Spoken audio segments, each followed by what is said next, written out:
जय श्री कृष्णा, राधे राधे। आज मैं इस वीडियो में आपको देवशयनी एकादशी की पूजन विधि और 11 का व्रत किस तरह करें, निर्जल करें, अलूनी करें, एक बार नमक खाएं या 2 बार नमक खाएं, इस बारे में बताने वाली हूँ। बहुत ही पावन फलदायिनी एकादशी है। 24 एकादशियों में यह एकादशी सबसे बड़ी मानी जाती है। इस एकादशी से चातुर्मास का प्रारंभ भी होता है और चातुर्मास की सभी एकादशियाँ बड़ी बड़ी होती हैं। देवशयनी एकादशी, उसके बाद पवित्रा एकादशी, डोल ग्यारस और देव उठनी एकादशी, इन सभी एकादशियों को प्रत्येक मनुष्य को करना चाहिए। आषाढ़ मास के शुक्ल पक्ष की एकादशी को देवशयनी एकादशी कहा जाता है। इस एकादशी को पद्मा एकादशी, शयनी एकादशी, हरिशयनी एकादशी, इन नामों से जाना जाता है।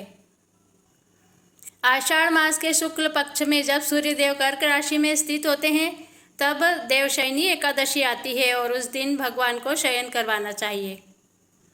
और कार्तिक शुक्ला एकादशी को जब सूर्यदेव तुला राशि में प्रवेश करते हैं तब भगवान को उठाना चाहिए। उस दिन देव उठनी ग्यारस मनाई जाती है।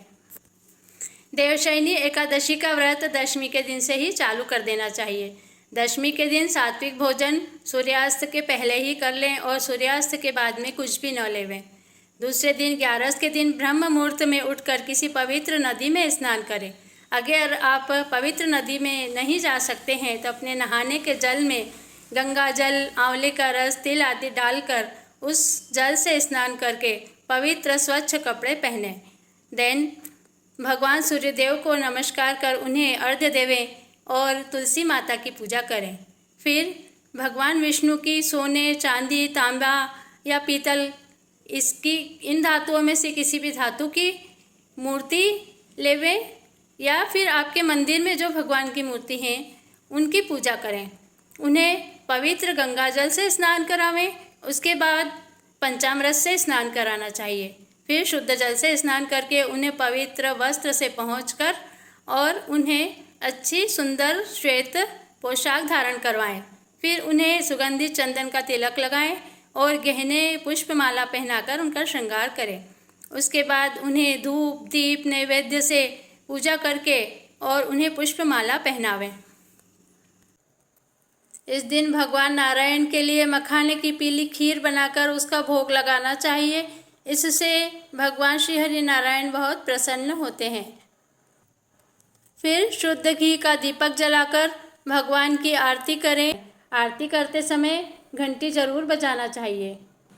इस तरह पूजा करते समय ओम नमो भगवते वासुदेवाय मंत्र का जाप करते रहना चाहिए और पूजा के बाद पूरी एक माला ओम नमो भगवते वासुदेवाय की फेरना चाहिए और गीता जी का पाठ करना चाहिए। संध्या के समय भगवान के भजन कीर्तन करते हुए दिन व्यतीत करना चाहिए। रात्रि जागरण भी करना चाहिए जिससे भगवान अति प्रसन्न होते हैं और हजारों अश्वमेघ यज्ञ का फल प्राप्त होता है। इस दिन हवन भी करना चाहिए। हवन करने से भगवान अति प्रसन्न होते हैं।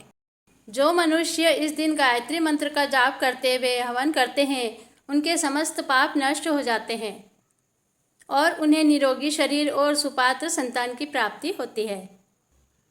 इस तरह भगवान श्री हरि नारायण की पूजा अर्चना करना चाहिए और अंत में इस पूजा का संकल्प लेकर भगवान से प्रार्थना करनी चाहिए कि हे भगवान, मैंने आपकी यह पूजा की है, इसमें मुझसे कुछ त्रुटि रह गई हो या कमी रह गई हो तो इससे आप पूर्ण समझकर इसका मुझे पूर्ण फल प्रदान करना। और इस तरह कृष्णा अर्पण करके अपने व्रत को पूर्ण करना चाहिए। इस दिन रात्रि जागरण भी करने का बहुत अधिक महत्व है। रात्रि जागरण करने से सहस्रों अश्वमेघ यज्ञ का फल प्राप्त होता है। प्रत्येक मनुष्य एकादशी का व्रत धारण करें। एकादशी के व्रत के दिन आप अपने स्वास्थ्य के अनुसार व्रत करें। इस व्रत को हम अलग अलग तरीके से कर सकते हैं। जैसे अगर आपसे रहते बने तो पूरे दिन निर्जल रहकर व्रत करें। अगर निर्जल नहीं रह सकते हैं तो दूध, चाय, फलों का जूस, फल फ्रूट खाकर इस व्रत को करें। अगर इस तरह भी नहीं कर सकते हैं तो आप अलूनी ग्यारस कर सकते हैं। मिठाई या कुट्टू का हलवा बनाकर, खीर बनाकर उसे ग्रहण कर सकते हैं। और अगर आपसे बिगर नमक की ग्यारस नहीं करते बनती है तो आप फलाहारी नमक का फलियार बनाकर एक समय फलाहार करके भी इस ग्यारस को कर सकते हैं। आप 2 बार फलाहार करके भी ग्यारस का व्रत कर सकते हैं। अगर आप 12 महीने की 24 ग्यारस नहीं कर सकते हैं तो चातुर्मास में आने वाली 8 ग्यारस का व्रत जरूर करना चाहिए। चातुर्मास में जो ग्यारस आती है वो सभी बड़ी बड़ी ग्यारस मानी जाती है। जैसे निर्जला ग्यारस से यह व्रत शुरू कर देते हैं। निर्जला ग्यारस आती है, उसके बाद देवशयनी ग्यारस आती है, फिर पवित्रा ग्यारस आती है, फिर डोल ग्यारस आती है, देव उठनी ग्यारस आती है। इस तरह चातुर्मास की यह ग्यारस बड़ी होती है और इनका व्रत करने से पूरी 24 ग्यारस के व्रत करने का फल प्राप्त हो जाता है।